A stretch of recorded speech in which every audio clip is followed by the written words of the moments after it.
The power in controlling sex. Whether you want to admit it or not, sex takes up a great deal of our thoughts throughout the day. Sex is used for many things. People use sex to sell things. People use sex to consummate marriage. People use sex to have children. People use sex to make people fall in love. People pay for sex. People use sex as a substitution for certain types of emotional stimuli they are missing in their lives. People even use sex to hurt people physically and emotionally when rape or molestation is involved.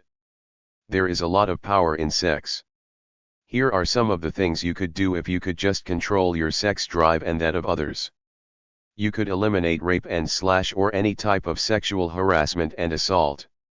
You could have as many or few sex partners as you wish. You could marry exactly who you wanted. You could decide if and when others could procreate. You could monitor and control the emotions of people to a certain extent.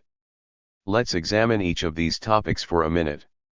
It goes without saying that if someone could use their control of sex to eliminate rape and sexual harassment and assault, the benefits to society would be immeasurable.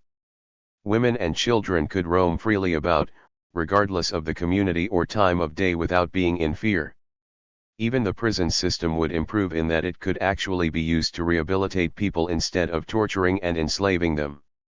The second and third advantage to controlling your own sexual desire and that of others is that you could have as many lovers as you wished, regardless of gender, and you could marry whomever you wanted. No one, regardless of gender, can honestly say deep down in their subconscious mind that they would not desire this. It is the ultimate fantasy and the ultimate experience. If you could control when or whether or not people could procreate, you could determine how many resources they would consume. You could control their population growth and numbers. You could also control their family structure, their ability to bond, and their value system to a certain extent.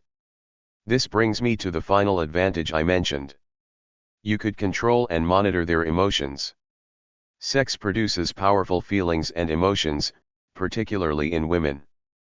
No woman can deny that she would be willing to do a lot more for any man who could satisfy her sexually than one who could not, regardless of what the man looked like or how much money he makes. The real reason why many marriages fail is the lack of sexual satisfaction in the bedroom. In this society and most cultures, a woman's responsibilities in the home is a 24-hour-a-day obligation. Whereas a man's responsibilities only involve the hours of his secular employment. The man gets time off during the week. The woman does not. This by itself causes much of the frustration and fatigue among today's women, especially ones who work outside the home.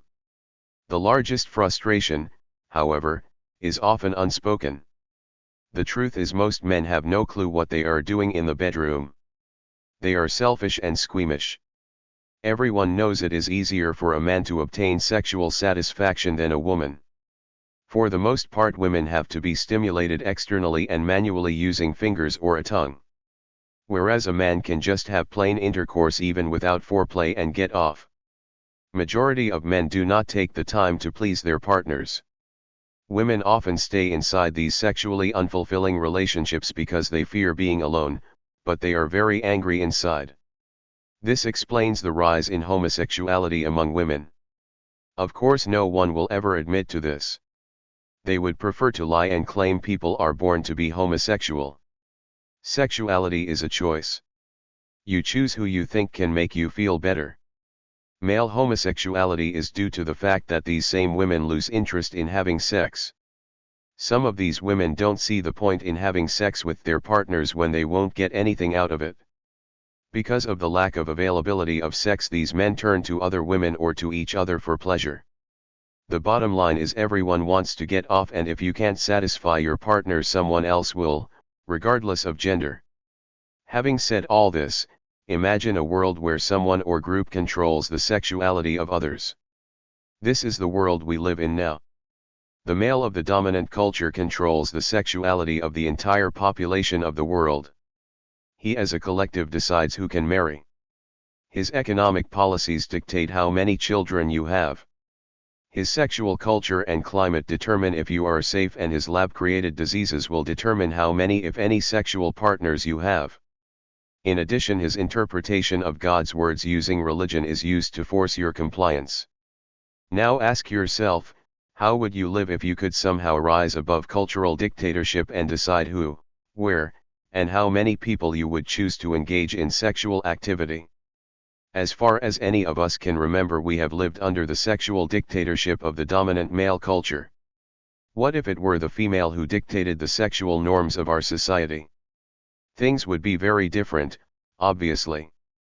Despite the many cultural restrictions that are in place, you can still enjoy sexual freedom to a certain extent. You can decide how many and if you have children. You can choose to only accept advances from men who attract you. You can have as many lovers as you like if you don't care about your so-called reputation or the consequences. Many women are already doing just that, and the backlash and angry outcry from the historically male-dominated culture can be heard throughout social media and other social outlets in the world. However, they cannot shame us back into the Stone Age of sexual repression and dissatisfaction. This is a new day, and women are now making choices that were denied our mothers and grandmothers. If things continue in this way in our society, the weak undesirable male and the weak subservient female will eventually be bred out. A new male and female will take their places, making people in society stronger and smarter. The next time some religious fanatic holds a pro-life sign in front of your face, ask yourself the question, do these people really care about unborn children, or are they just trying to control the sexuality of others? I am more inclined to believe the latter. If the so-called pro-life people were really concerned about children, they would help care for the children who have already been born. Anyone who doesn't support 24-hour child care and free health care is not pro-life.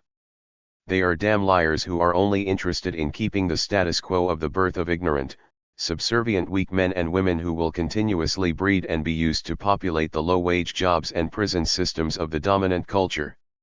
Ladies, do not be fooled. Religious people and so-called pro-life and pro-blacks do not care about you or your children, born or unborn. They only care about controlling you and forcing you to do their bidding when it's convenient for them. Choose carefully and choose better when it comes to sexual matters, and never waste time with a man who can't satisfy you sexually. Do your research to come up with your own value system and make your own rules about sexuality. In the end, you're the only one who has to live with them, so only your opinion matters.